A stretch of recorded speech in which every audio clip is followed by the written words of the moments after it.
Well, the Virginia governor's race is heating up with less than 1 month to the election as both candidates call their top-tier politicians from around the country to campaign for them. Now, the latest Fox News poll just released a moment ago, in fact, shows the Democratic candidate Ralph Northam has a 7-point lead over his Republican candidate Ed Gillespie, but Corey Stewart lost the nomination to Gillespie by a fraction. The Prince William County Board of Supervisors shared those. Now, the Republican candidate in the Virginia Senate race, and he joins us now. Corey, thanks for joining us. My pleasure. Thanks for having me on. You know, I think you're the ideal person to talk to about the sea shift that we're seeing in your own political party and how to campaign from here on out. You're on record for saying, listen, there's a new kind of Republican out there, and that the, quote, era of the kinder, gentler Republican is over. What exactly does that mean?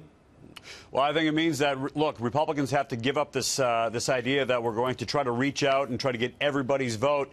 We just have to really focus down, hunker down, and go right after those Americans who are sick and tired of Washington politics as usual, people who want to support the president, and get things done and just, cast political correctness to the wind, focus on your base. That's what Ed is starting to do. That's why he's moving up in the polls. There's no doubt about that. But when Congress has a single-digit approval rating, it would seem to me that almost anything would appeal to almost the overwhelming majority of people out there. I don't even see the distinction. In other words, more often than not, I would believe that all American citizens would be your potential constituents. Well, I think the reality is, though, that when you're up for an election, this idea, which the Republican establishment has done for years, trying to get the independent crowd, the middle-of-the-road crowd, it's a bunch of bullocks, really. Because at the end of the day, people are really, truthfully, either to the right or to the left. The key in an off-year election like 2017 is getting your base out. That is why Ed's moving up a little bit, because he's moving to the right. If he wants to secure this thing, he needs to move even a little bit further to the right to secure those voters and make sure they come out and vote. It's interesting because the New York Times had a quote that they agree with you, but they had a different twist, as you might imagine. It says the tightness is alarming because Gillespie has abandoned his call for an inclusive Republican Party and is running a nasty ethnocentric campaign. What does ethnocentric mean?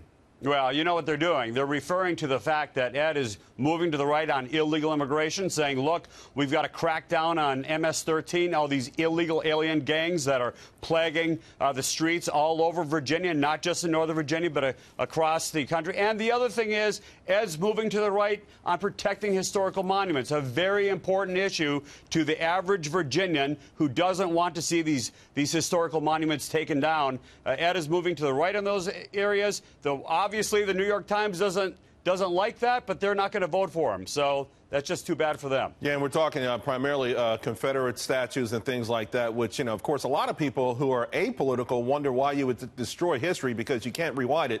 But before I let you go, Corey, you have thrown down the gauntlet on the entire party and the entire political establishment. And as an end result, and as Gillespie has adopted your playbook, so to speak, you've become something of a rising star. What do you make of your chances to become the next senator in that state? It's great because people see Tim Kaine for who he is, a far-left, lunatic left. He's trying to appeal to the Antifa wing of the Democratic Party.